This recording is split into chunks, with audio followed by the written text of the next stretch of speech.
Welcome to the most important meal of the day. I'm Eric L. Dunavant, and this is Blockchain for Breakfast.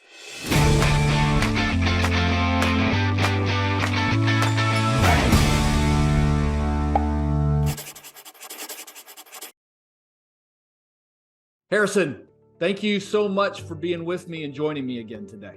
Hey, Eric, good morning. So my question this morning over breakfast is, what is DeFi? I keep hearing this word, TradFi, DeFi. Spell this out for me. Man, I wish we had 10 minutes for a video. I wish we had an hour for a video, because this is the thing I'm most passionate about in crypto, because that should tell you how much I think opportunity exists in this space. All right, but let's try to keep it short and sweet. DeFi is a portmanteau for decentralized finance, right? CeFi, centralized finance. Sometimes you hear TradFi, traditional finance, all that stuff. So, what is it?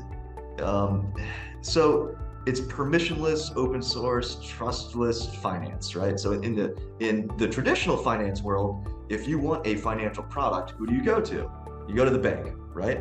And then the bank has to say yes to you. There's all sorts of paperwork. There's all sorts of red tape. There's all sorts of costs and fees. There's a lack of transparency. And again, remember in one of our previous videos, we talked about how there's first and second class citizens, where the ultra wealthy have a lot more opportunity in traditional finance than the average Joe. Well, the cool thing about DeFi is that it's open to everybody, $1 or $1 million, right? You can typically participate side by side with just about anybody. So what are the big innovations here? Well, there's a couple of big silos, right? There's collateralization, there's swapping, and there's derivatives, right? And so across that spectrum, this collateralization, I think, is a very interesting one, where I can take blockchain assets, typically today that exists as cryptocurrencies, but it's quickly evolving to many, many more things, and then collateralize those assets and borrow other assets against those assets, right? So these are over collateralized loans, like basically mortgaging a house, right? And then you can say, okay, well, now I have all sorts of new financial leverage to go do other activities while maintaining whatever exposures I want to do. And so you'll get interest on your deposited collateral, you'll pay interest on your borrowed assets, right? And so, how that all works is up to you to manage, but there's huge innovations within that space to give you every flavor of that you want.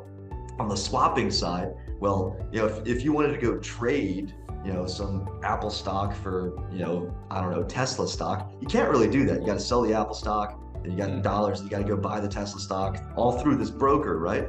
Well, with DeFi, you can just say, hey, I got some Apple, I want some Tesla, and then there's automated market maker that'll just for you or for anybody. With like pricing done like instantly, trade settled instantly, no counterparty risk. Right? It's in your wallet. It's not some brokers, inside some broker system. There's all sorts of cool stuff. And then on the derivative side, we're seeing leaps and bounds of innovation now on things like perpetual futures, on options, on synthetic assets. It's a mind-blowing ecosystem of opportunity that really sums up into this. The financial products opportunities available in blockchain previously had only been open to the big guys, are now open to everybody. It's open source, it's permissionless, there's no hide the ball, there's no tricks. It is what it is, and it's very powerful for this to come to the 21st century of financial products for everybody. Yeah, I think what I hear you saying when you talk about all of this, I mean, some of the derivatives and things like that, I don't necessarily step into that world, but here's in short what I'm hearing you say about DeFi is this idea that the old financial system that we're kind of in right now is profit over people. And what this is doing is creating and tearing down all the walls so that there is an alignment of profit and people and opportunity in the financial system for everyone going forward. Did I sum that up pretty well? Yeah, I mean, it's everybody's playing by the same rules of the game. And you know this, traditionally, some people have rules, some people don't have rules, some people have different rules, better rules.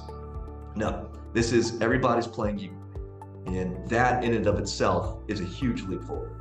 Yeah, that's a big deal. That's a big deal. We need to continue this conversation. But for today, now you know why your mother said that breakfast was the most important meal of the day. So thank you, Harrison, so much for joining me. I look forward to continuing the conversation. Thanks, Eric.